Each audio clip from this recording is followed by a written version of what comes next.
자, 오늘 말씀 전하겠습니다. 오늘 이 본문의 말씀으로 제목은 누가 진짜인가? 누가 진짜인가? 라는 제목으로 말씀을 전하겠습니다. 여러분, 솔로몬이라는 우리가 왕을 잘 알지 않습니까? 그는 지혜의 왕이라고 성경이 이야기하고 우리도 그의 지혜에 대해서 많은 것들을 이제 성경 가운데 알고 있습니다. 그 중에 한 정말 유명한 예화가 있죠. 두 여자가 솔로몬을 찾아옵니다. 그러면서 그 두 여자가 갓난 아기를 데리고 왔는데 주장을 하죠. 뭐라고 주장을 하냐면 이 아기의 엄마가 나라고 서로 주장을 하는 거예요.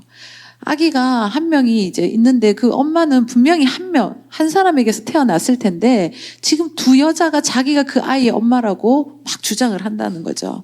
지금 같으면 우리는 단번에 딱 그걸 결정 지을 수 있습니다. 뭐 합니까? 머리카락 뽑아가지고, 그죠? 유전자 검사하면 딱 그거 뭡니까? 일치 99% 이렇게 되면 여기가 엄마입니다. 탁 손을 들어줄 수 있겠는데 그 시절에는 그게 없었다는 게 참 안타까운 현실이었다는 거죠. 그런데 솔로몬은 하나님께서 주신 지혜가 있었습니다. 그래서 어떻게 딱 판단을 하느냐. 그 두 여자에게 이제 아이를 갖다 데려다 놓고, 자, 그럼 이제 공평하게 아이를 어떻게 합니까? 칼로 반을 자르자고. 그래서 딱 둘에게 반반씩 나눠주겠다고 이야기를 합니다. 와, 여러분, 너무 지혜롭지 않습니까? 근데 그때 여기서 뭐가 딱 발각이 되느냐, 뭐가 진짜 엄마인가, 누가 진짜 엄마인가가 딱 표시가 납니다. 열왕기상 3장 26절에 보니까요, 그 산 아들의 어머니 되는 여자가 그 아들을 위하여 마음이 불붙는 것 같아서 왕께 아뢰어 청하되 내 주여 그 사나이를 그에게 주시고 아무쪼록 죽이지 마옵소서. 여러분, 진짜 엄마는요 어떻게 합니까? 그 아이가 죽는 걸 원하겠습니까? 반으로 쪼갠다는 것은 죽는다는 얘기죠. 죽이겠다는 얘기잖아요. 근데 진짜 엄마라면 그래, 너 반 갖고 내 반 갖자 이렇게 하겠습니까? 절대 그럴 수가 없더라는 거죠. 제가 목사님이 항상 저에게 불어하는 하나가 뭐냐면 잠을 잘 잔다는 거. 하나님은 저를 많이 사랑하십니다. 그래서 저에겐 잠을 주시고 저는 어디를 갖다 놔도 잘 잡니다. 그런데 진짜 잘 자거든요. 근데 꿈도 잘 안 꿔요. 푹 자고 잘 일어나고. 그래서 제가 건강할 수도 있는데 이번 주 계속 기분 나쁜 꿈들이 계속 이어졌어요. 예. 하루는 꿈에 우리 성주를 누가 막 못 살게 굴고 꿈에서 막 괴롭히는 거예요. 근데 그 꿈에서 깨어났는데 너무 기분이 나쁜 거죠. 꿈속이었는데 누가 우리 아들을 막 괴롭히고 막 힘들게 하고 막 이런 장면, 누군지 내가 꿈속에서 제대로 봤었는데 그걸 못 봤어요. 그래가지고 막 찝찝하고 기분 나쁘고 막 진짜 우리 성주를 위해서 내가 더 기도를 못했나? 막 이런 생각이 들면서, 여러분, 꿈속에서도 내 아들에게 뭔가 진짜 실제로 일어난 일이 아닌데 그런 걸 내가 딱 꿈만 꿔도 기분이 나쁜데 딱 진짜 자기 아들이 진짜 죽는다, 뭔가 다친다, 위험해진다는 것을 진짜 엄마라면 절대 두고 볼 리가 없더라는 거죠. 그랬을 때 딱 판단이 되는 거예요. 솔로몬이 딱 분명하게 이제 확실하게 아는 거죠. 저 여자가 이 아기의 진짜 엄마구나. 근데요, 가짜는 어떻게 합니까? 반응을 어떻게 하냐면 그 뒷절에 보니까요, 아무쪼록 죽이지 마옵소서 이랬잖아요. 근데 그 열왕기상 말씀 그 뒤에 보니까 다른 여자는 말하기를 내 것도 되게 말고 내 것도 되게 말고 나누게 하라 하는지라. 야, 이게 가짜라는 걸 스스로 증명하는 거예요. 예, 그래, 딱 나눠. 그래서 네 것도 되지 말고, 죽는다는 거 아는 거죠. 너 것도 되지 말고 내 것도 되지 말고 확실하게 나눠버리자, 이런다는 거죠. 여러분, 누가 진짜 엄마인지 누가 가짜 엄마인지 여러분도 딱 아시겠죠? 여러분, 진짜와 가짜는 어쩌면 딱 그 아기가 있고 여자 둘이 서 있을 때는 누가 진짜 엄마인지 뭐 닮은 걸로 생긴 걸로 구분 안 될 수도 있어요. 그런데 딱 이런 상황 가운데 들어갔을 때 진짜와 가짜는 확실하고 분명하게 드러나더라는 거죠. 우리가 삶 속에서 흔하게 야, 이거 진짜야? 이거 가짜야? 이런 거 얘기할 때 있죠. 언제 그런 거 얘기합니까? 누가 명품백을 하나 들었어. 어머, 백 목사님 가방이 뭐가 새로워졌던데? 저거 진짠가 가짠가? 대부분 가짜입니다. 예. 그런데 여러분, 근데 그러더라는 거지. 우리 목사님도 뭐 선물 받아서 진짜도 있고 뭐 가짜도 있을 수 있지만 진짜 가짜를 차고 다니는데도 그게 진짜인 줄 알고 막 그럴 때가 있어요. 저 목사님께 진짜일까? 가짜일까? 근데 진짜 보면 A급으로 진짜 잘 만든 가짜가 있어요. 그걸 넘어서 S급으로 잘 만든 가짜도 있더라는 거죠. 그런데요, 그걸 백화점에 들고 가서 뭔가 AS를 맞을 때는 분명한 차이가 있더라는 거죠. 취급을 못 받는다는 거지. 여러분, 흔하게 봐도 뭐 우리가 그런 물건에서도 진짜냐 가짜냐 따질 때 그것의 차이는 확연하더라는 겁니다. 확실하더라는 거죠. 그런데요, 오늘 우리가 읽은 이 본문, 요한복음 8장에 오늘 이 본문 가운데는 하나님께서 말씀하시는데, 하나님 앞에서 예수님이 누가 진짜인지 가짜인지에 대해서 오늘 말씀 가운데 보여주고 계십니다. 여러분, 가짜는요, 절대 잠깐은 속일 수 있고 쇼할 수 있지만 절대 진짜처럼 진짜로 살 수가 없습니다. 예. 잠깐은 속일 수 있지만 반드시 어느 순간 그것이 표가 나게 되고, 그래서 우리는 하나님 보실 때 진짜 교회로 세워지는 그런 교회이기를 간절히 소망합니다. 예, 그 몸부림이 있어야 될 것이고, 오늘 이 예배 가운데도요, 여러분들이 이 말씀을 들을 때 막 집중될 수도 있지만 때로는 부딪힐 수도 있어요. 예, 그렇지만 그것 가운데 내가 진짜인가 하나님 보실 때, 내가 하나님 가운데 가짜인가, 그것이 보여질 때 내가 정말 진짜의 신앙으로 하나님께서 인정하신 진짜의 모습으로 내가 거듭나고 하나님께서 말씀하시는 그 진짜의 모습으로 내가 세워지기를, 우리 교회가 더욱 그렇게 되기를 간절히 바라는 마음으로 저도 말씀을 전할 것이고요. 또 그 마음으로 말씀을 받을 수 있기를 축복합니다. 자, 성경이 말하는 진짜 믿음은 어떤 것인가? 오늘 본문에 보니까요. 자, 그 본문의 한 절 위에 보니까 38절에 예수님께서 이렇게 말씀하셨습니다. 나는 내 아버지에게서 본 것을 말하고 너희는 너희 아비에게서 들은 것을 행하느니라. 나는 내 아버지의 본 것을 말하고 너희는, 사람들이 지금 있거든요. 그 사람 너희들은 너희 아버지에게서 들은 것을 행한다. 자, 그들을 향해서 너희는 너희 아버지가 들은 대로 행한다라고 예수님이 지금 말씀하시는데, 이 너희 아비가 누구를 얘기하는 거예요? 예수님께서 말씀하는 너희, 그리고 너희의 아버지가 누구냐? 너희 아비는 지금 누굴 얘기하는가 하면 마귀를 얘기하는 거예요.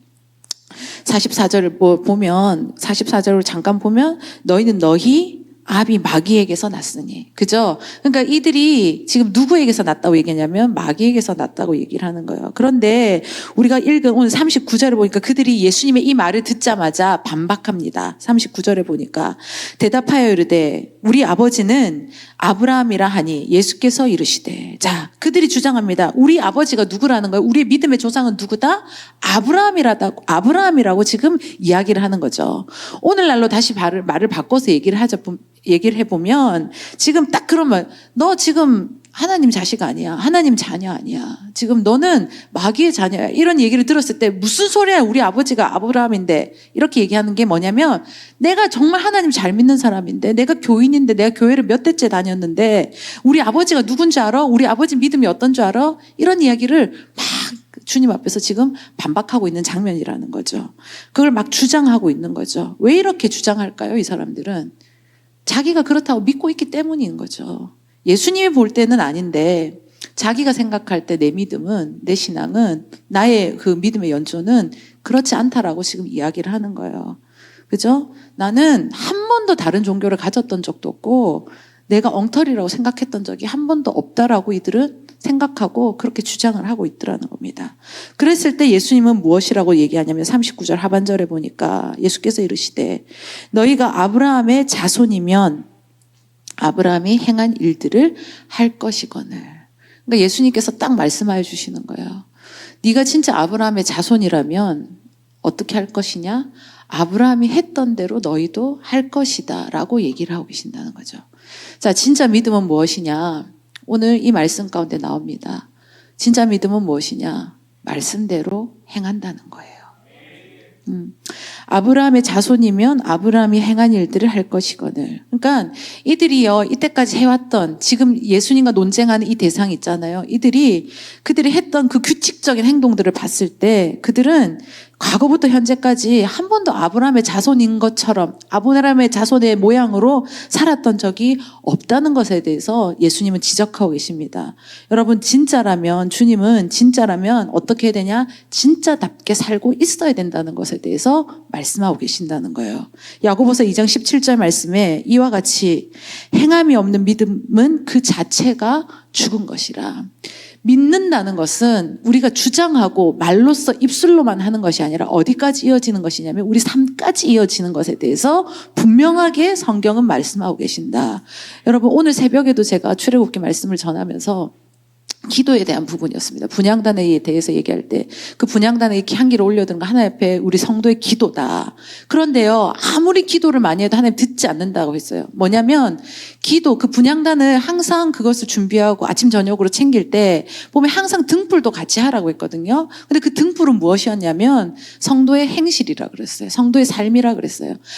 아무리 기도의 시간을 확보하고 내가 이런 기도를 드렸고 이런 방언을 한다고 이야기를 하고 주장을 하고 금식을 해도 중요한 것은 그 삶의 행동이, 그 삶에 드러나는 부분이 하나님 뜻 가운데 말씀과 일치되어지거나 말씀을 따라 사는 삶이 없으면 아무리 기도의 행위가 많아도 그 기도는 하나님께서 듣지 않으신다. 하나님 보실 때 가증한 기도가 될 수 있다는 것에 대해서 분명히 말씀하셨다는 거예요. 여러분, 말씀으로 산 아브라함과 같은 그 삶의 족적이 있는가? 삶의 족적이 없는가? 오늘 저를 비롯해서 저도 이 말씀을 준비하면서 계속 하나님 앞에 찔림받고 다시 한번 또 회개하고 또 도전을 합니다. 여러분, 정말 하나님 가운데 내 삶 속에서 그 말씀의 삶이 있었는지, 말씀의 흔적이 있었는지, 말씀의 행함이 있었는지 다시 한번 진실하고 정직하게 돌아볼 수 있는 우리가 될 수 있기를 축복합니다. 귀신들도요, 하나님의 존재를 믿습니다. 예, 성경에 보면 귀신들도 예수님 나타나고 뭔가 그렇게 할 때 벌벌 떠는 장면들을 우리가 많이 보지 않았습니까? 그것을 부인하진 않습니다. 그런데요, 다른 것은 무엇이냐면 하나님 앞에 복종할 마음이 없다는 거죠. 예수님 앞에 복종할 마음이 없다는 거예요.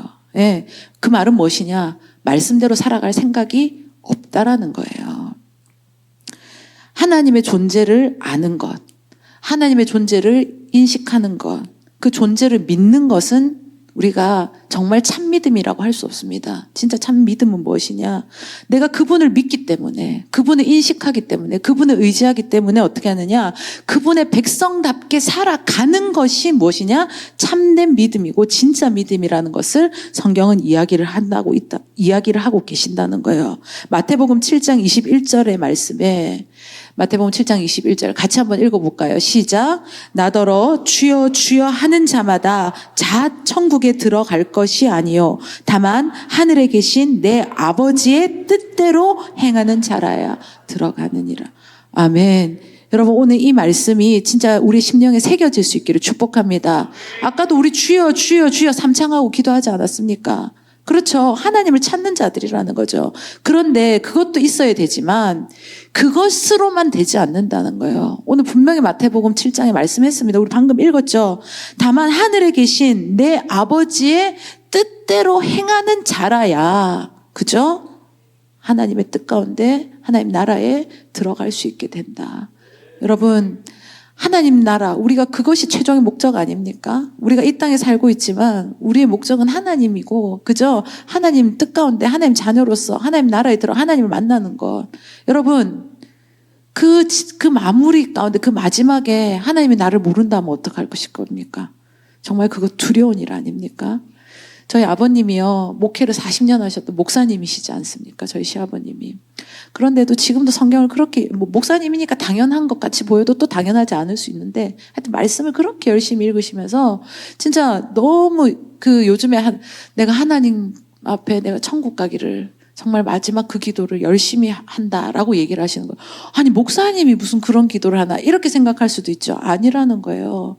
정말 내가 하나님이 나를 부르시는 그 시간이 언제일지 모르지만 이제 가까워지고 있다는 것은 분명히 느낄 거 아닙니까? 그죠?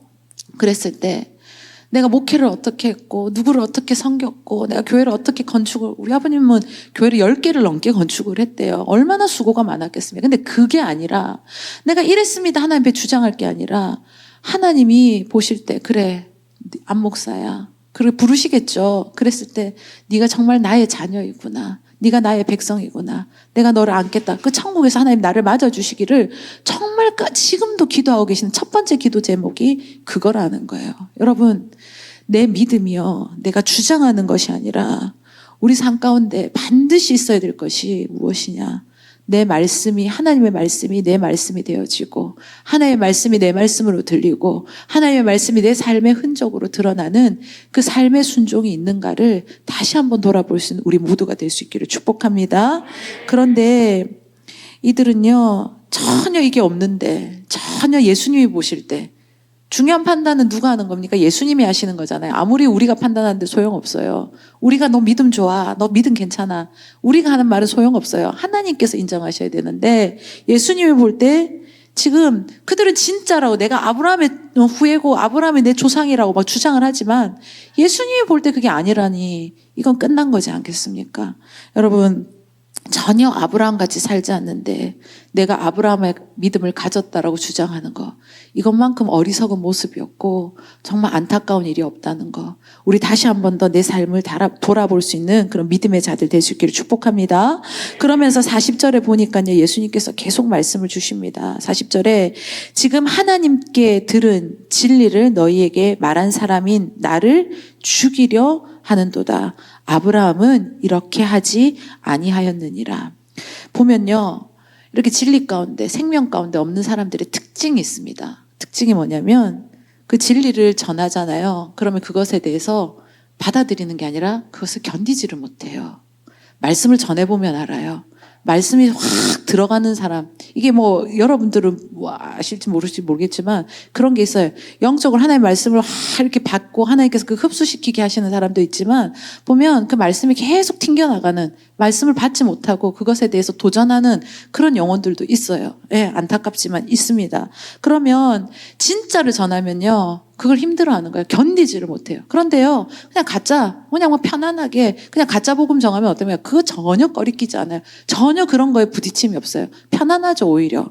근데 진짜 복음을 전할 때는 견디지 못하고 도저히 들을 수가 없고, 그래서 어떻게 하느냐. 금방 40절에 읽었죠. 그들이 어떻게 하니까 아브라함은 이렇게, 그들이 보세요. 진리를 너희에게 말한 사람이 난데 나를 어떻게 한대요? 40절에 보니까 죽이려 하는도다. 그러니까 말씀을 받지 못한다는 거죠. 말씀을 수용할 수 없다는 거죠. 그 말씀을 견디지 못한다는 거죠. 그러니까 말씀을 어떻게 합니까? 말씀으로 오신 예수님을 어떻게 죽이려 한다? 대적하는 거잖아요.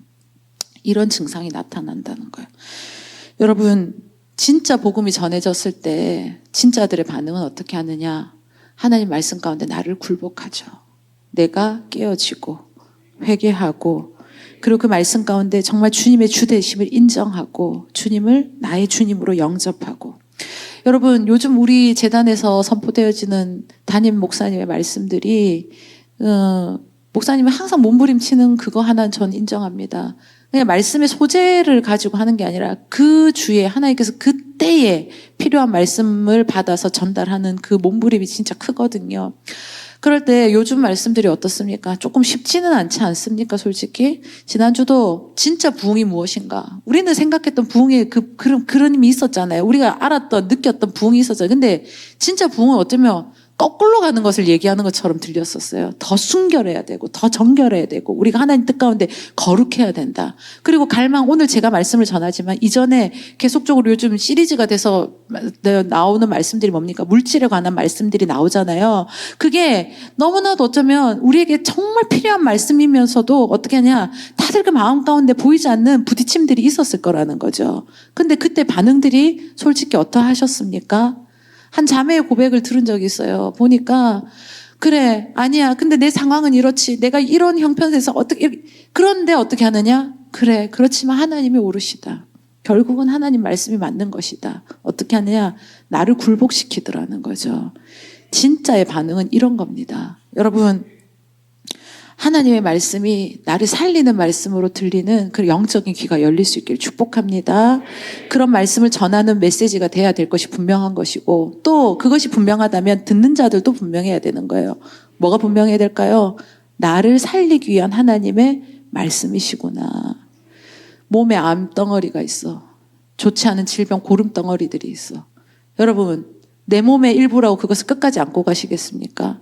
절대 아니잖아요. 메스를 대야 되잖아요. 힘들어도 수술방으로 들어가야지 어떻게 됩니까? 도려내서 진짜를 살아야 되지 않겠습니까?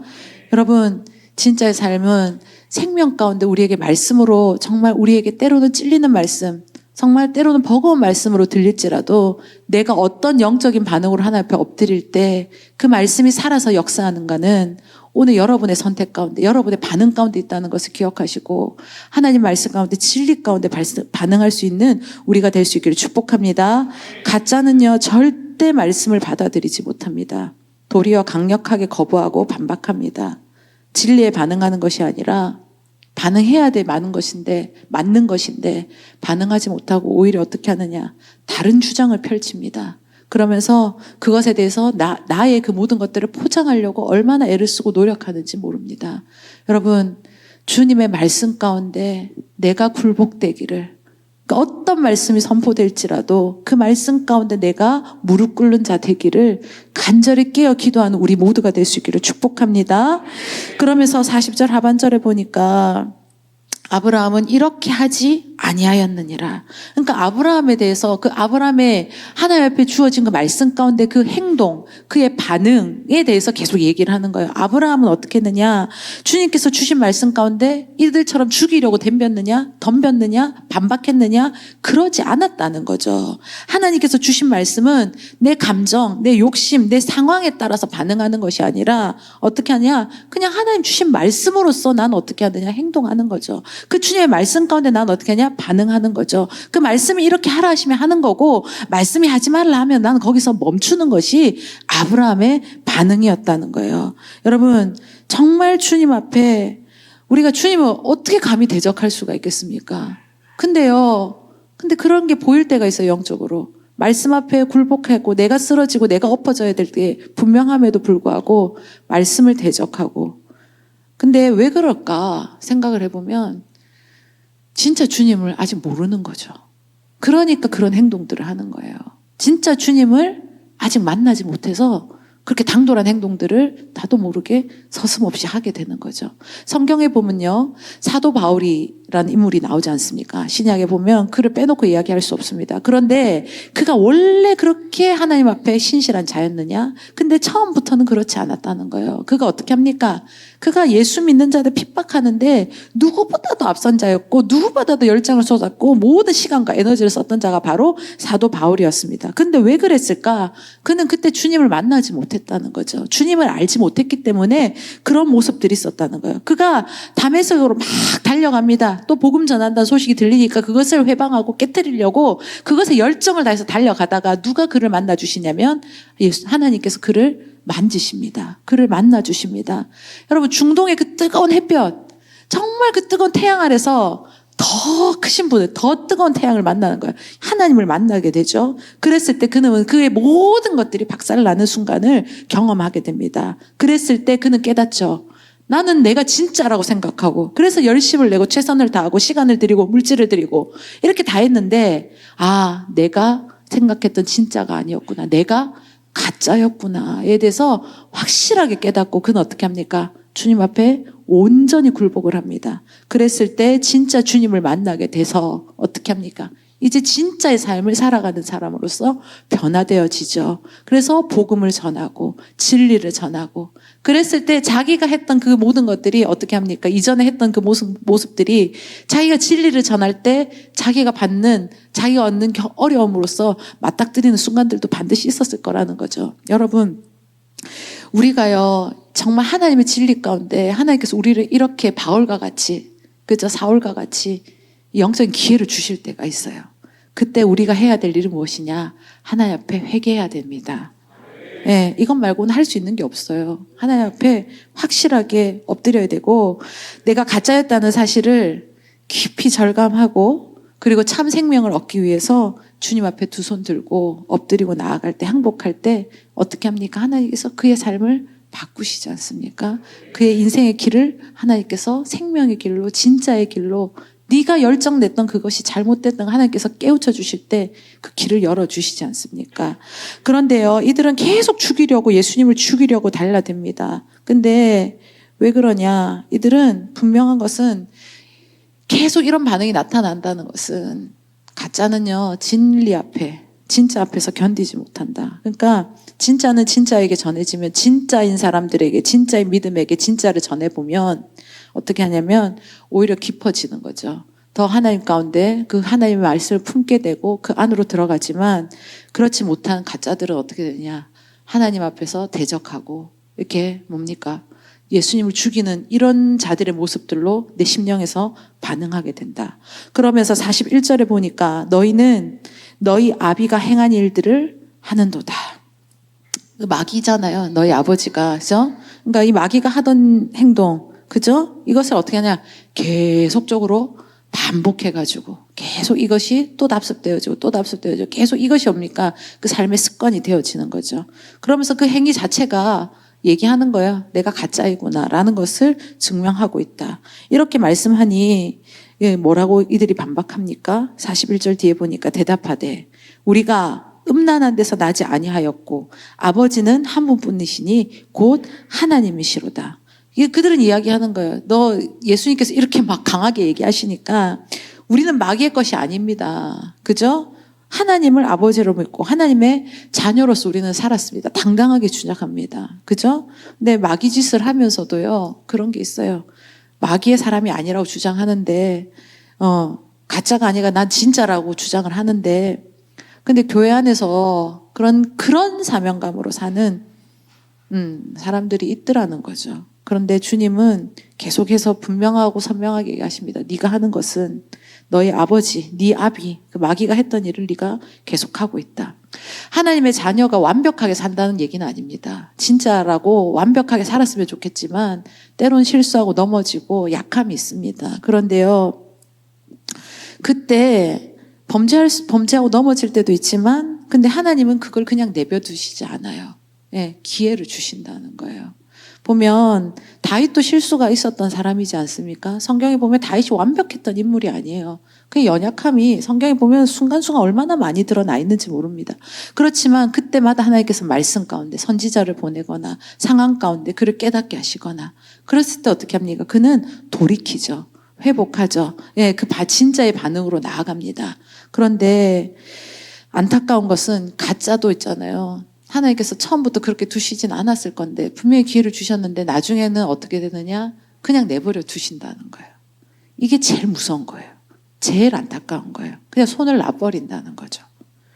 하나님이 때로는 그 진짜도 실수하고 넘어질 때가 있을 때 회초리를 들거나 심판대에 하나님께서 부르셔서 딱 꾸짖으셔가지고 정신 차리게 하시고 회복할 수 있는 기회를 허락하시지만 이게 계속적으로 어떻게 합니까? 하나님 뜻 가운데 반응하지 않고 그 추구하는 것이 결국은 보이거든요. 근데 그 가짜의 삶으로 계속 갈 때는 어떻게 하느냐? 그냥 손을 놔버린다는 거예요. 마지막 날까지 뽑지 않고 그냥 두신다는 거죠. 여러분, 중간에 하나님께서 우리에게 깨우쳐 주시고 뭔가 찔리게 하시고 우리에게 뭔가 이런 자극을 주시는 건요, 이것은 하나님께서 우리에게 주시는 정말 귀한 기회라는 것을 잊지 않으시기를 바랍니다. 그 기회를 놓치지 말고 내가 진짜 하나님 뜻 가운데 해야 될 영적인 반응이 무엇인가를 생각하고 그리고 그 삶으로 돌이키는 것이 진짜 중요하다. 그랬을 때 42절에 보니까요, 예수께서 이르시되 하나님이 너희 아버지였으면 너희가 나를 사랑하였으리니. 그죠? 자, 보세요. 지금 그들에게 다시 말, 네가 진짜라면 너희는 이렇게 나를 죽이려고 드는 것이 아니라 이렇게 계속 주장하고 뭔가에 대해서 반박하는 것이 아니라 어떻게 했을 것이다? 나를 사랑했을 것이다.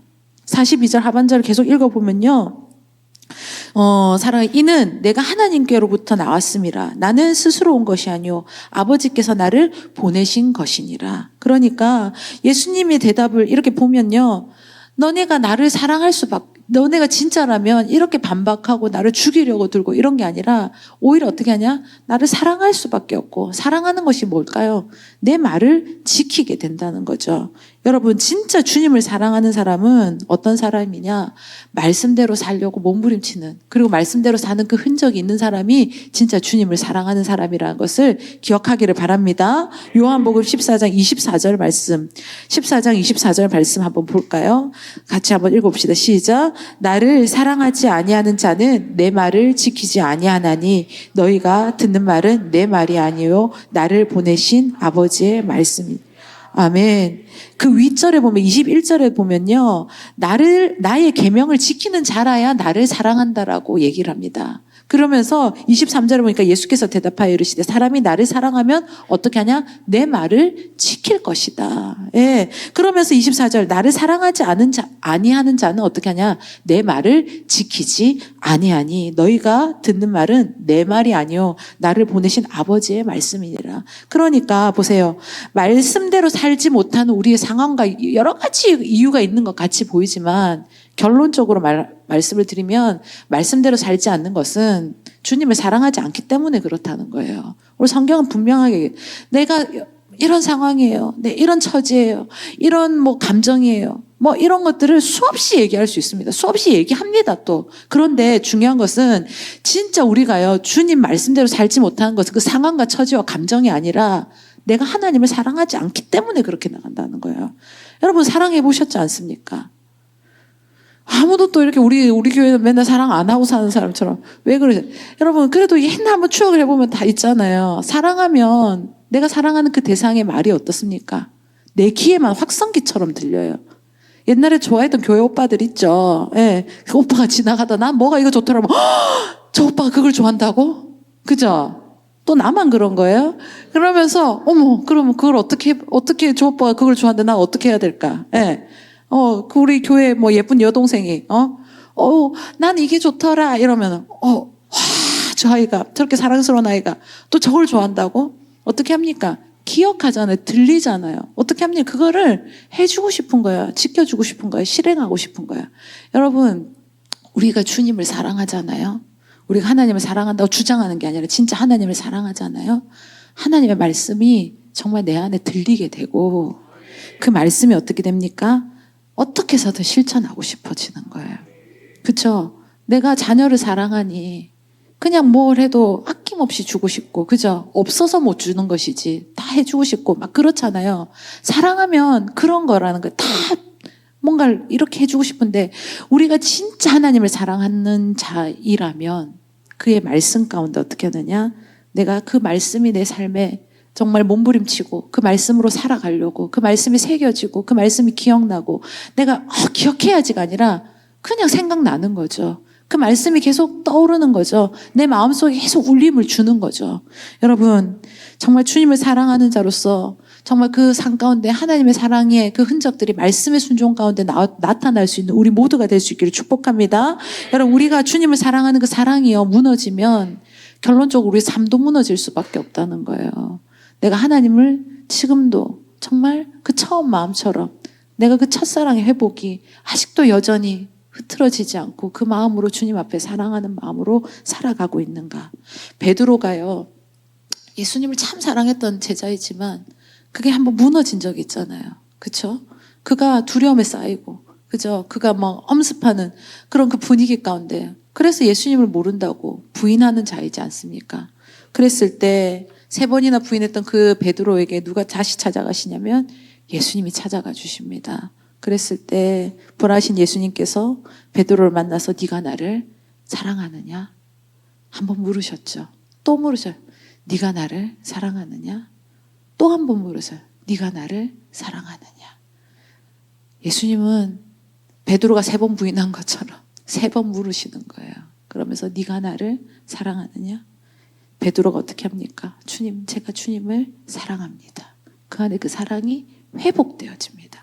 그랬을 때 그는 이전의 베드로가 아니죠. 이제 완전 주님의 사랑의 메인자로서 그 사랑의 목숨 건 자로서 그의 삶은 완전히 달라져서 정말 그 예수님의 그 모습을 쫓아서 그 예수님처럼 살아가는 그 모습들이 사도행전 가운데 우리는 다 보아서 알지 않습니까? 여러분 주님을 향한 그 사랑 때문에 내가 정말 주님의 말씀 가운데 그죠? 그 말씀대로 살아가는 그런 참된 믿음이 회복되는 우리 모두가 될 수 있기를 축복합니다. 결론은 뭐냐면 주님을 만나야 된다는 거예요.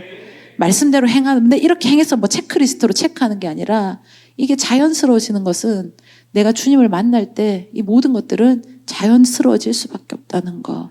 여러분 오늘 이 자리에 나오신 여러분들이 진짜 주님을 만나고 가셨으면 좋겠습니다.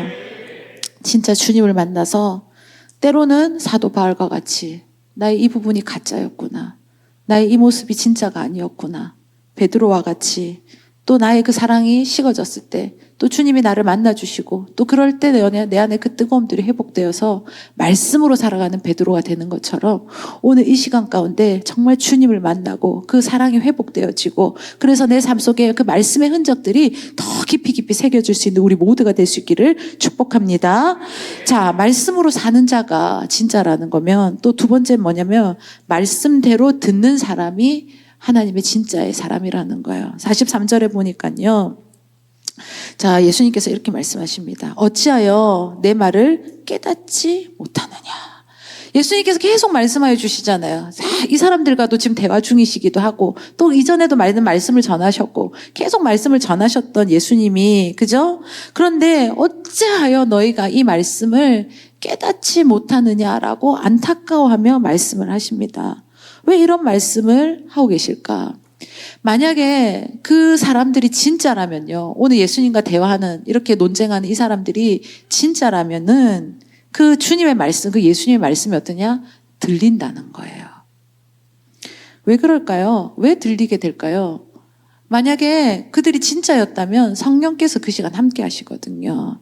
우리가 오늘도 이 자리에 있지만 그냥 제가 잘도 전달해야 되겠지만요. 여러분, 제가 좀 어느라고 부족하잖아요. 그런데 이 전달 가운데도 성령께서요, 진짜들 가운데는 어떻게 하냐? 듣는 귀를 주세요. 영적으로 들어야 될 말씀 가운데 딱 그게 들리게 하고 남게 하시는 그게 있어요. 여러분, 근데 가짜는요, 절대 말씀을 들을 수가 없어요. 한국어가 아니라서 한국말을 해서 못 알아듣나? 아니, 영어를 해도 들으려면 들리고요. 예. 근데요, 진짜 하나님의 말씀을 전하는데도 어떻게 하느냐? 듣지 못해요. 왜? 영적인 포인트를 이해하지를 못해요. 왜 그럴까요? 성령이 그 안에서 역사하지 않기 때문이라는 거죠. 여러분, 우리가 기도해야 될 것 중에 하나가 성령님 내 안에 함께하여 주시옵소서. 예, 우리 제단 가운데 성령의 그 기름 부으심이 끊어지지 않기를 간절히 소망해야 됩니다. 왜 그러냐? 그래야지 이 하나님의 말씀이 하나님의 말씀으로 들리는 역사가 그 기적이 이 제단 가운데 일어나게 된다는 거죠. 여러분, 진짜 여기서 여러분들의 말씀이 들리십니까? 그렇다면 참으로 다행입니다. 예, 우리 아이들이 지금 휴스턴에 있는 아이들이 요즘 매일 예배를 드려요. 자네끼리 모여서 각자 포지션도 있고요. 웃기기도 해요. 귀엽기도 하고. 그런데 중요한 것은 그 안에 은혜가 있더라는 거예요. 우리 안드레 씨가 거기에서는 제일 믿음이 떨어지는 자로서 전에끼리 이제 포지션인데 안드레는 그 예배 가운데 새성도래요. 새성도인데 이제 그 정착의 담당이 누구냐 고은결 씨인데 예, 그 안나가 이제 그 리더인가 봐요. 그러면서 똑바로 저기 세각 쪽 챙기라고 맨날 정착 잘 시키라고 그러면서 막 그렇게 막 하는데 카리스마가 약간 있나 봐. 이상한 카리스마가 있어요. 그런데 안드레가 어제 그런 고백을 하더라는 거예요. 그러니까 안드레는 이제 수업이 많고, 그러니까 걔네들이랑 이렇게 할 수 있는 시간이 좀 적어요. 이렇게 같이 집에서 할 수 있는. 그래가지고 오랜만에 그 참석을 해서 이제 이게 은혜 나눔을 하는데 신자병법을 갖고 합니다. 하는데 희한하대. 엄마, 아빠, 희한한데 은혜가 있어요. 그러니까 왜 거기서 뭔가 왜 울컥하지? 왜 눈물이 나지? 왜 말씀이 들리지? 이런 얘기를 하더라는 거예요. 여러분, 희한한 거죠. 예, 이게 하나님이 역사하시고 성령께서 그 가운데 귀를 열어주시면 하나님의 말씀이 들리는 은혜가 임한다는 거죠. 그런데 어디 갔을 때는 한 번도 그런 걸 들어보지 못했다라는 얘기도 또 하더라는 거예요. 여러분, 하나님의 말씀이 들리기를, 내 안에 심령 가운데 그 울림이 있기를 간절히 소망하는 저와 여러분 될 수 있기를 축복합니다. 말씀을 들을 수 있는 것이 참으로 중요한 것이고, 말씀을 들을 줄 모르는 사람들은 참으로 안타까움다는 거예요. 영적인 포인트가 맞지 않아. 여러분, 내가 말씀을 듣는다고 생각할 수도 있어요. 수많은 말씀이 우리 가운데 얼마나 많습니까? 유튜브만 막 안에도 막 파헤쳐봐도 막 무궁무진해. 뭐 완전 무한대로 말씀이 있습니다. 중요한 것은 양이 아니라는 거예요. 그 시간의 확보가 아니라 진짜 하나님께서 오늘 나에게 말씀하시는 그 말씀이 들리고 있느냐가 참으로 중요하다. 여러분, 참된 믿음을 가질 수 있는 것은 우리의 말씀에 들리는 귀가 열릴 때 가능하다는 것을 반드시 기억할 수 있기를 축복합니다. 왜 말씀이 귀에 들리지 않는지에 대해서 설명을 하십니다. 44절에 보니까 너희는 너희 아비 마귀에서 났으니 너희 아비의 욕심대로 너희도 행하고자 하느니라. 왜 말씀이 안 들리냐? 욕심 때문이라는 거죠. 또 계속 그는 처음부터 살인하는 자요. 이 안에 뭐가 있다는 거예요? 살인이 있다는 거예요. 그리고 그 속에 없으므로 진리에 서지 못하고 거짓을 말할 때마다 제 것으로 말하나니 이는 그가 거짓말쟁이요 거짓의 아비가 되었습니다. 자, 말씀을 들리지 않는 이것은 오늘 이 44절 9절에서 세 가지를 얘기하고 있는데 뭐냐면 첫 번째가 욕심이고 두 번째가 살인이고 세 번째가 뭐냐면 거짓이라는 거예요. 뭐냐? 여러분, 아무리 주님의 말씀이 전해져도 들리지 않는 것, 그죠? 하나님이 들리지 않게 하는 게 아니라, 뭐가 듣게 못하게 하냐면요, 마귀가 듣지 못하게 하는 거예요. 고린도후서 4장 4절의 말씀을 보니까요, 우리 같이 한번 읽어봅시다. 시작. 그 중에 이 세상에 신을 믿지 아니하는 자들의 마음을 혼미하게 하여 그리스도의 영광의 복음의 광채가 비치지 못하게 하나니 그리스도는 하나님의 형상이니. 아멘. 자, 보세요. 말씀을 보면 이 세상 중에 이 세상에 신을 믿지 아니하는 자들이 마음이 혼미하게 하여. 그러니까 하나님 믿지 않는, 그러니까 마귀를 얘기하는 거죠. 이것들이 어떻게 하냐? 우리 심령 가운데 혼미하게 하는 거예요. 막 이것들 흐트러 놓는 거죠. 그렇게 해서 하나님의 그리스도의 영광의 광채, 복음의 광채, 말씀이 어떻게 하느냐? 비치지 못해. 들리지. 그것이 영향력 받지 못하게 한다는 거예요. 그러니까 우리가 듣지 못하는 것은 계속 말씀을 들을 수 없도록 뭐가 방해하냐면 사단이 방해하고 있다는 겁니다. 여러분, 그런데요, 사단의 권세 안에 있는 이 자들은 어떻겠습니까? 당연히 들을 수가 없죠. 예, 사단이 계속 방해할 뿐만 아니라 그 권세에 지금 눌린 자들이에요. 그러니까 길가에 씨앗 뿌리면 다 가고, 그죠? 뭐 가시덤불에 씨앗 뿌려지면은 그 복음의 씨앗이 내려앉지 않는 것처럼 아무리 말씀을 듣는 자리에 있는 것 같고 들은 것 같아도 어떻게 하느냐? 그것이 역사되어지는 일들이 없더라는 거예요. 여러분, 우리가 진짜 하나님의 말씀을 똑바로 들을 수 있는 그 영적인 귀가 열리기를 날마다 소망하는 우리가 될 수 있기를 축복합니다. 예, 이번 주 이제 아이들 학교에서 피아노 수업을 제가 하는데 우리 작은 주아가 저한테 편지를 보냈더라고요. 그리고 스티커 이렇게 몇 개를 또 정말 지한테는 얼마나 소중한 스티커겠어요. 그거를 또 나한테 선물로 보내니까 편지를 열어서 봤더니 뭐라고 그러냐면 11월 24일 제가 예배를 똑바로 드리지 않아서 죄송합니다. 앞으로 잘하겠습니다. 이렇게 써 있는 거예요. 그러니까 이번 주 주일 추수감사주일이었어요. 제가 보통 앞에 찬양인동은 뒤에 가서 앉지 않습니까? 근데 이번 주는 또 뒤에 그 성례 때문에 앞에 앉아 있었단 말이야. 오랜만에 앞에 앉는데 우리 주아가 계속 뭐가 이제 그 자기 외투를 개해서 놔야 되는데 이게 마음에 안 들었나 봐. 한 10번을 다시 접더라고요. 그래가지고 주아를 내가 한번 탁 이렇게 찔렀거든요. 그러더니 이제 그다음부터 딱 눈치를 채고는 얘가 예배를 똑바로 드리더라고요. 근데 거기에서 끝인 게 아니라 어떻게 하냐? 저한테 고백을 한 거예요. 내가 이제 예배를 목사님 제대로 잘 드리겠습니다. 여러분 탁 한번 찔렀잖아요. 제가 손가락으로. 듣는 귀가 있는 거예요. 영적인. 이게 아이라고 해서 듣지 못하는 게 아니라 어른이라고 똑바로 듣는 것이 아니라, 그죠? 진짜 중요한 것은 잘 듣는 귀가, 영적인 귀가 성령 가운데 열려 있어야 된다는 거예요. 아무리 찔러도 100번을 찔러도 10,000번을 찔러도 못 알아듣는 사람은 못 알아들어요. 한 번을 찔러도 딱 알아듣는 사람은 알아듣는다는 거죠. 여러분, 왜 그렇게 들을 수 없는 사람, 이렇게 살아가게 되는 걸까? 오늘 9절에서 나오는 거예요. 첫 번째, 아까 44절을 보니까 욕심이라는 거예요, 욕심. 욕심이 무엇이냐? 자기가 행하고자 하는 대로. 보세요.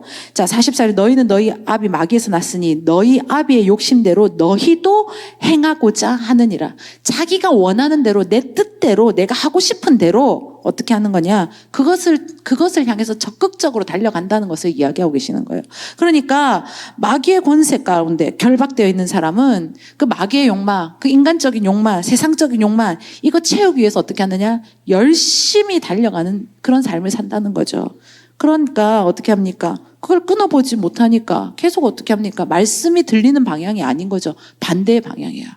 그러니까 말씀이 들릴 수가 없다는 거예요. 내 안에는 계속 마귀의 욕망, 세상적인 욕망, 인간적인 욕망, 그죠? 그런 것들로만 계속 덕지덕지 세워지니까.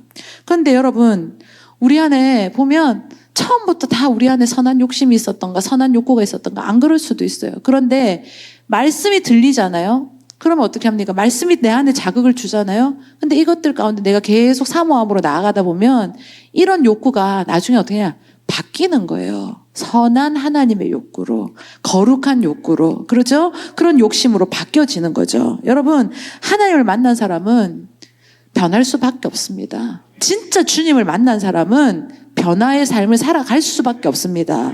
우리가 교회에 앉아있다고 변화되는 게 아니라 진짜 말씀을 듣는 자가 되어야 되고, 들리는 말씀 가운데 내가 반응할 때, 변화되어질 때 어떻게 하느냐? 진짜로서 하나님께서 더 깊이 말씀하시고 더 확실하게 말씀하시고 우리가 더 분명하게 말씀하시는 그 말씀이 내 삶에서 역사되어진다는 것을 경험할 수 있다는 겁니다. 여러분, 가짜는요 절대 이게 바뀌지 않아요. 끝까지 내 욕구대로 합니다. 그것에 대해서 타협하지 않습니다. 그것에 대해서는 경계가 없습니다. 교회에 나와 있다고 욕구가 달라지는 게 아닙니다.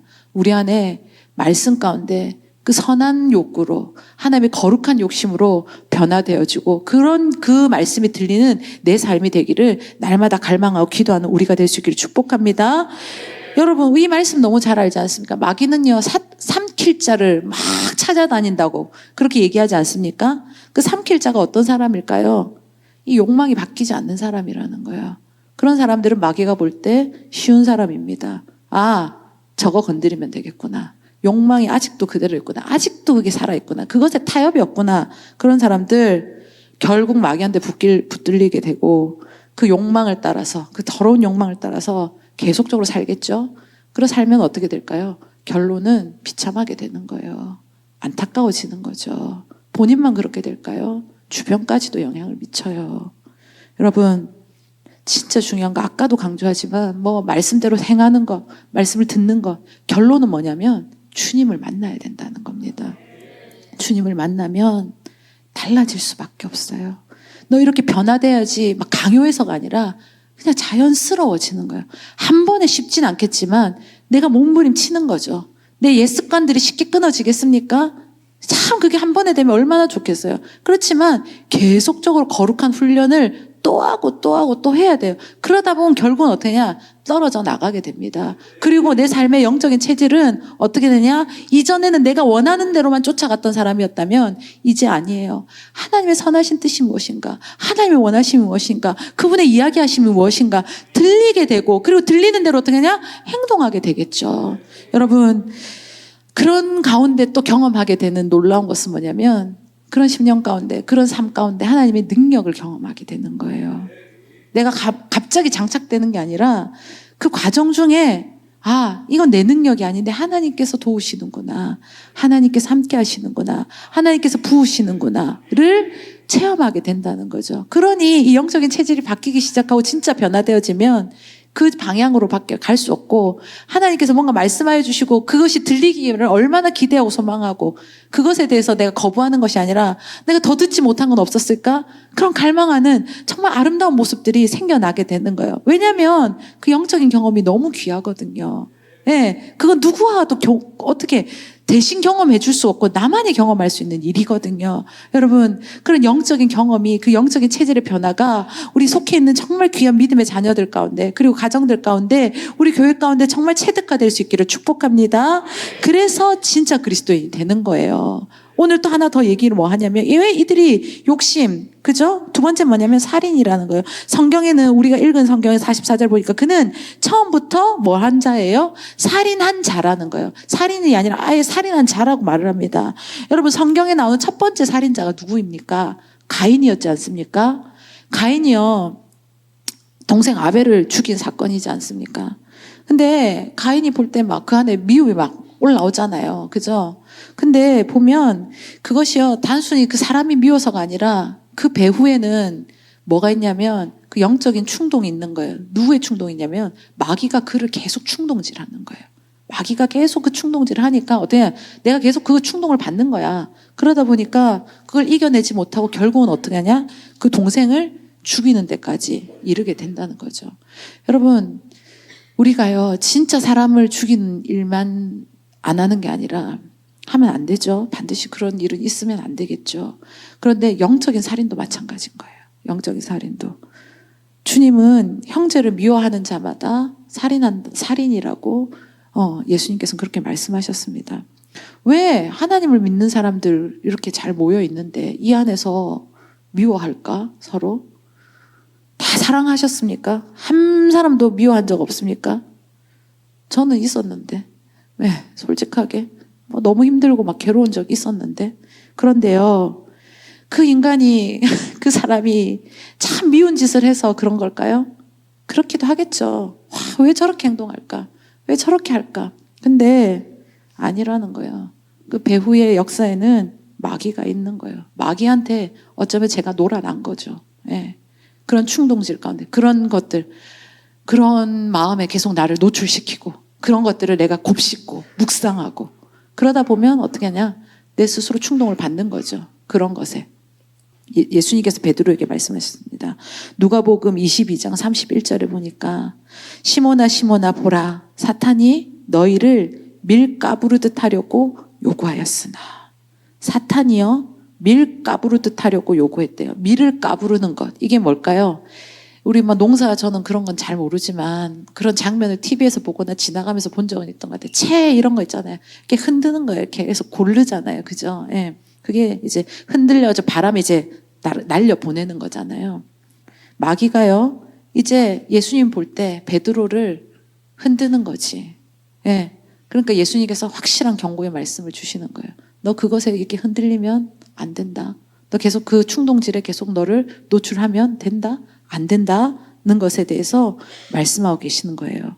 이것 때문에 너 날려가면 그럼 결론은 마귀는 성공한 거고 베드로는 실패하는 거 되는 거잖아요. 그러니까 예수님은 그걸 보실 수가 없는 거예요. 그러니까 이렇게 분명하고 확실하게 말씀을 주신다는 거죠. 여러분, 내가 안에 계속 미움이 싹트고 그것이 증오가 싹트고 그것들이 버려지지 않는 것, 어쩌면 내가 그 충동질 가운데 마귀처럼 살고 있는 그 모습일 수도 있다는 것에 대해서 오늘 말씀하고 계신다는 거죠. 때로는 똑같은 대상을 볼 때 미웠다가도요. 근데 성령께서 역사하시고 내 마음 가운데 정말 깨달음을 주시고 계속 회개하는 그 마음 가운데 때로는 다른 시선으로 보일 때가 있어요. 정말 미웠거든요. 그런데 불쌍해 보여요. 이게 똑같은 대상인데 같은 감정이 아닌 거죠. 이건 내 감정이 아니라는 거예요. 예, 불쌍해 보이고 용서하는 마음이 생겨지고, 그죠? 품어야 되겠구나라는 마음도 생긴다. 그럴 때 하나님 보실 때는 진짜의 모습이라 말씀하신다는 거죠. 여러분, 내 심령을 그런 마귀의 충동질 가운데 계속적으로 노출하고 그것에 그냥 내비두고 그래도 된다라고 내 안에 내가 스스로 면제하지 말고 하나님께서 주시는 그 마음 가운데 우리의 마음이 변화되어지고 품는 마음이 되어지고 불쌍한 마음이 되어지고 정말 더 위에서 기도할 수 있는 마음으로 정말 진짜의 마음으로 변화될 수 있는 우리가 될 수 있기를 축복합니다. 그러면서 또 하나 뭐냐 보니까 살인하는 자요. 뒤에 보니까 진리가 그 속에 없으므로 진리에 서지 못하고 거짓을 말했다. 그러니까 이 보면 이 특징이 뭐냐면 욕심 그리고 이 살인, 영적인 살인, 미움 이런 거겠죠. 그 다음에 세 번째 뭐냐면 이 거짓이라는 거예요. 거짓. 왜 그럴까요? 성경은 얘기합니다. 그 안에 진리가 없기 때문이라고 분명히 얘기를 합니다.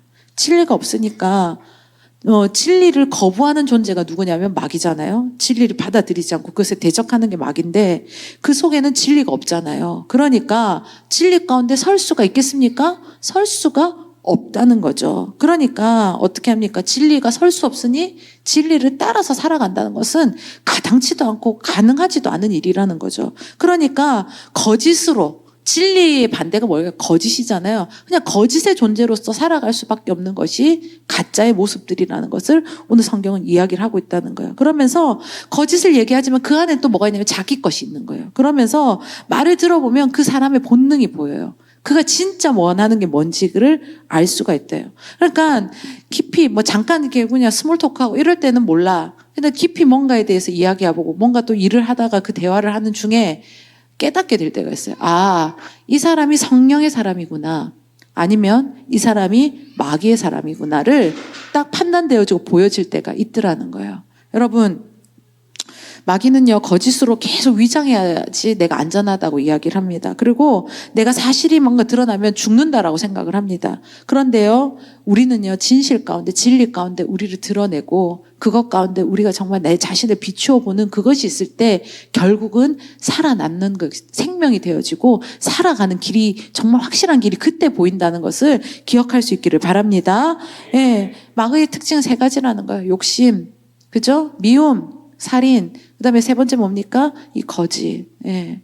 여러분, 말씀이 안 들리는 사람은 여전히 내 안에 그 욕망으로 살아가는 거고, 형제를 미워하는 마음으로 살아가는 거고, 내 안에 거짓에 사로잡혀 살아가는 때 하나님의 말씀이 들리지 않는다는 것을 오늘 예수님께서 말씀하셨습니다. 여러분, 내가 듣는다고 착각하고 살아갈 수는 있어요. 예. 그런데 그 자기의 착각인 것이지, 말씀이 들리는 자들의 특징은 하나님께서 그 말씀이 내 안에 역사되어질 때 그것이 삶의 능력과 축복으로서 반드시 이어지게 하는 것을 경험하게 되거든요. 여러분, 어떻게 해야 말씀이 들리는 사람으로서 우리가 살아갈 수 있을까요? 결론은 뭐냐? 예수님 만나야 돼요.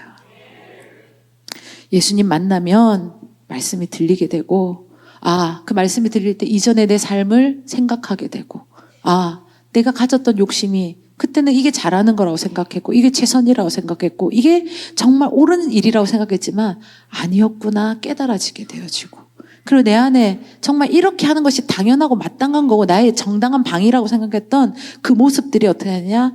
진짜 하나님께서 원하시는 그 사랑의 모습으로, 품는 마음으로, 불쌍히 여김으로, 긍휼히 바라보심으로 바뀌어지게 되는 것이고, 그리고 내 안에 진짜 진리 안에서 하나님께서 나를 자유케 하시는 것이 무엇인지를 경험하는 그 은혜가 임하게 된다는 것을 기억할 수 있기를 바랍니다. 그래서 우리의 이 예배 현장 가운데는 어떤 누구를 만나는 게 중요한 게 아니라, 목사님 앞에 어떻게 보이느냐가 중요한 게 아니라 하나님을 만나는 이 자리가 되어야 된다는 것이 우리 안에 정말 인생 가운데 가장 중요한 일이라는 것을 다시 한 번 더 기억하고 그 삶으로 나아갈 수 있는 우리 모두가 될 수 있기를 축복합니다. 마지막으로 세 번째, 어떻게 되냐? 말씀대로 믿어야 된다는 거예요. 45절에 보니까 내가 진리를 말함으로 너희가 나를 믿지 아니하는도다. 이 논쟁하는 사람들은 어떻게 해요? 예수님께서는 진리를 계속 전하시고 그것에 또 전하시고 말씀을 지금도 그들에게 그 진리를 전하고 있는 그 장면이잖아요. 그런데 이들은 어떻게 하냐? 이 진리가 선포되어지고 그들에게 주어짐에도 어떻게 하느냐? 믿지 않는 거예요. 그렇죠? 왜 믿지 않는가? 주님이 진리시니까 그걸 받아들이지를 못해요. 그들이 가짜이기 때문에. 가짜는요, 진짜가 오면 그것을 받아들이지를 못해요. 견디지를 못해요. 수용을 하지를 못해요. 이게 마귀에게 지배받는 사람들의 특징이에요. 근데요, 가짜도 가짜를 전하는 거는 아무런 꺼리낌 없이 수용합니다. 잘 소화시킵니다. 요한복음 5장 43절의 말씀, 이것도 같이 한번 읽어봅시다. 시작. 나는 내 아버지의 이름으로 왔음에 너희가 영접하지 아니하나 만일 다른 사람의 자기 이름으로 오면 영접하리라. 이게 특징이라는 거예요. 예수님의 이름으로 전하면 어떻게 합니까? 영접을 하지 않는다는 거죠. 그런데 만일 다른 사람, 그렇죠? 그렇게 오면 어떻게 하냐? 쉽게 그것을 받아들이더라는 거예요. 참 희한하죠? 진짜를 주는데 오히려 그것을 거부하고, 가짜가 오는데 그것에 대해서 두 손 들고 나아간다. 너무나도 안타까운데 그렇게 반응을 하는 것들이 그런 모습들이 있더라는 거예요. 여러분, 가짜를 만나면 마귀는요, 가짜 만났을 때는 별로 역사하지 않아요. 그죠? 그런데 진리가 선포되어지면 그것을 볼 수가 없어요. 그것을 가만둘 수가 없어요. 어떻게 해서든 영적인 발악을 합니다. 그런데요, 이 정도로 끝나는 것이 아니라 정말 어떻게 하느냐? 진짜가 가짜를 보면 근데 진짜가 가짜를 볼 때는 어떻게 하느냐? 진짜가 가짜를 보면 어떻게 할까? 확연히 드러나요. 아까도 말씀드렸지만 그 안에 진짜의 우리의 마음으로 계속 하나님께서 그 도전을 주시고 변화되어질 때 미워했던 마음, 그죠? 수용할 수 없었던 마음, 그것들이 되느냐? 불쌍한 마음으로 되는 거예요. 그죠? 품는 마음으로 되는 거예요. 그러면서 기도의 자리로 들어가게 되는 거죠. 보면 46절에 보세요. 너희 중에 누가 나를 죄로 책잡겠느냐? 그러니까 이 사람들이요, 예수님을 지금 책잡으려고 막 하고 싶어요. 막 그것에 혈안이 되어 있어요. 그런데 예수님을 책 잡을 수 있습니까? 책 잡을 수 없죠. 예수님은 흠이 없으신 분인데, 죄가 없으신 분인데. 사람들 중에도 딱 봐도 뭔가 책 잡힐 만한 사람이 있지만, 보면 정말 괜찮은, 멋있고 괜찮하고 정말 스마트해 보이는 사람들이 있어요. 그렇지만 그도 또 따지고 보면 흠 잡을 게 있을까요? 없을까요? 있어요. 사람은 털어서 먼지 안 나는 사람이 없어요. 그 사람은 그렇죠. 그런데 하나님, 예수님은 그럴 수가 없더라는 거죠. 그런데 그들은 어떻게 합니까? 책 잡으려고 계속 하는 거예요. 46절 뒤에 보니까 내가 진리를 말하는데도 어찌하여 나를 믿지 아니하느냐.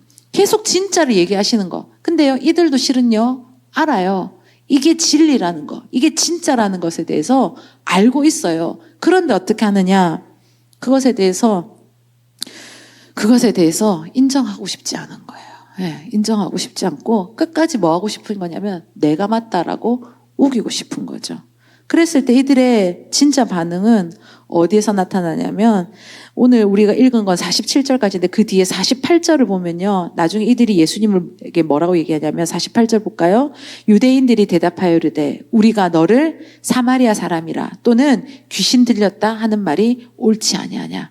그러니까 계속 얘기해 보니까 진리 가운데 예수님을 인정할 수밖에 없는데도 어떻게 하냐. 이들은 우기는 거야. 그냥 내가 계속 그냥 그것에 대해서 뭐라고 반박을 확실하게 할 수도 없지만 어떻게 하느냐? 아니라는 것에 대해서 계속 우격다짐으로 나가는 거예요. 나는 맞고 네가 틀렸다라고 계속 어떻게 하냐? 주장하는 거예요. 이게 왜 그러냐? 가짜이기 때문이라는 거죠. 진짜라면 어떻게 됩니까? 그 말씀 가운데 깨어지는 거예요. 엎어질 수밖에 없고 굴복할 수밖에 없고. 그런데 가짜들은 어떠냐? 끝까지 이렇게 반응을 합니다. 계속 우격다짐을 하는 거예요. 너는 틀렸고 내가 맞다는 것을 뭔가 반박하지도 못하면서 계속적으로 주장하는 거. 그런데 오늘 결론의 말씀 47절을 보니까요. 하나님께서 이렇게 말씀하십니다. 하나님께 속한 자는 하나님의 말씀을 듣나니 너희가 듣지 아니함은 하나님께 속하지 아니하였습니다. 여러분, 하나님께 속한 자의 특징은 분명히 말씀을 하십니다. 말씀을 들을 때 하나님께서 그에게 믿음을 주시고 열정이 생겨나고 그 말씀을 듣는 가운데 하나님께서 능력을 경험하게 하고 더욱 하나님의 백성답게 살아가고자 하는 그 마음들이 그 안에 샘솟아나고 또 그런 삶을 살아갈 수밖에 없는 그 길로 들어간다는 거예요. 그러나 가짜들은 들리지 않습니다. 가짜이기 때문에 하나님께 속하지 않은 사람들은 어떻게 될까요? 결론은 그렇게 갈 수밖에 없죠. 영적으로 충만하고 깨어지고 뭔가 회복되는 게 아니라 어떻게 될까? 침체할 수밖에 없고 무너지고 깨어지는 삶으로 갈 수밖에 없죠. 여러분, 말씀을 듣는 것을 보면요. 하나님의 말씀으로 그대로 듣는 자들은 자기의 영적인 소속이 어디인지에 대해서 분명히 깨닫게 되어지고 그게 보여지는 장면인 거예요. 여러분, 내가 무엇을 듣고 있는가? 내가 어떻게 반응하고 있는가? 내 영적인 소속이 누구인가에 대해서 확실하게 알고 넘어가시고 소속이 혹시 잘못되셨습니까? 제대로 된 소속으로 돌아올 수 있는 우리 모두가 될 수 있기를 축복합니다. 요한복음 10장 27절 말씀 같이 읽습니다. 시작. 내 양은 내 음성을 들으며 나는 그들을 알며 그들은 나를 따르느니라. 아멘. 내 양은 내 음성을 듣는데요. 그들이 어떻게 합니까? 알고 그리고 결국은 어떻게 합니까? 따라간다는 거죠. 주님의 말씀이 들리는 자이기를 축복합니다. 그런 자가 하나님께 속한 자라고 오늘 성경은 분명하게 말씀하고 있습니다. 말씀대로 믿고 말씀대로 살고 말씀대로 열매 맺는 삶을 살아가는 우리가 될 수 있기를 축복합니다. 말씀대로 믿는 사람이 진짜다. 가짜는 절대 말씀을 믿고 싶어도 믿지를 못합니다. 왜? 말씀을 거부하게 되거든요. 거부하거나 아니면 말씀을 변경해서 다르게 왜곡해서 자기 해석으로 듣습니다. 여러분, 그 말씀 그대로 들리는 축복이 있기를 축복합니다. 우스갯소리지만 한 임신한 아내가요. 막 임신하면 뭐가 먹고 싶고 뭐 이런 얘기 하잖아요. 그래서 남편한테 얘기를 한 거야. 여보, 내가 임신을 했더니 딸기가 먹고 싶어. 이렇게 얘기하는 거예요. 근데 그 계절이 딸기가 나는 계절이 아닌 거예요. 근데 요즘은 가능하지. 쿠팡 프레시도 있고 뭘 해서든 딸기를 찾을 수 있는데 그 시절엔 그게 안 됐나 봐. 그러니까 남편이 해석을 한 거예요. 분명히 우리 부인이 임신한 아내가 딸기가 먹고 싶다는데 지금 시기는 딸기가 난다 안 난다? 안 난다. 그렇기 때문에 우리 부인은 딸기가 먹고 싶은 게 아니라 뭐가 먹고 싶은 거냐? 딸기 우유가 먹고 싶은 거다. 그렇게 자기 결론을 내리고 부인에게 자, 당신이 원하는 딸기 우유를 사왔어. 줬단 말이죠. 어떻게 됐겠어요? 사랑받았겠습니까? 완전 욕먹었겠죠. 두고 얘기했겠죠. 내가 그때 임신해 누구를 가져서 임신을 했는데 딸기가 먹고 싶다 했거든. 근데 우리 신랑이 있잖아. 내가 사오란 딸기는 안 사오고 뭘 사왔다고? 딸기 우유를 사왔다는 거 아이가? 이러면서 계속적으로 얘기를 한다는 거죠. 여러분 들리는 대로 들어야 됩니다. 딸기 사달라는 데 딸기 우유 사오면은 쿠사리 먹고 평생 바가지 긁힙니다. 여러분 그것만의 문제가 아니에요. 하나님 말씀 그대로 들을 수 있기를 축복합니다. 하나님 하라 하면 어떻게 하면 됩니까? 하면 됩니다. 하나님이 하지 말라 하면 왜 머리를 왜 굴려 그럴 때? 굴릴 필요 없어요. 그냥 하지 말라 하면 안 하면 됩니다. 신앙이야말로 참으로 심플하고 단순한 겁니다. 근데 내가 복잡하니까 그게 복잡하게 느껴지는 거고 복잡하게 내가 해석을 하는 거지. 여러분 하나님 말씀대로 살고 하나님 주신 말씀대로 듣고 하나님 주신 말씀대로 믿고 나아가면 가짜가 아니라 진짜가 될 수 있다는 것. 여러분 오늘 이 자리에 한 사람도 가짜가 없었으면 좋겠습니다. 분명히 가짜인데 또 진짜인 줄 착각하고 있는 사람도 있어서도 안 될 겁니다. 그리고 진짜인데 또 내가 가짜인 줄 오해하고 살아가는 사람도 없기를 바랍니다. 여러분 우리 교회가 말씀대로 믿고 말씀대로 살고 말씀대로 행해서 하나님께서 우리에게 진짜 주시고자 하는 그 진짜 진리가 우리를 자유케 하시는 그 은혜와 복이 무엇인지를 경험하고 더 그 깊은 자리로 들어갈 수 있는 우리 모두 될 수 있기를 축복합니다.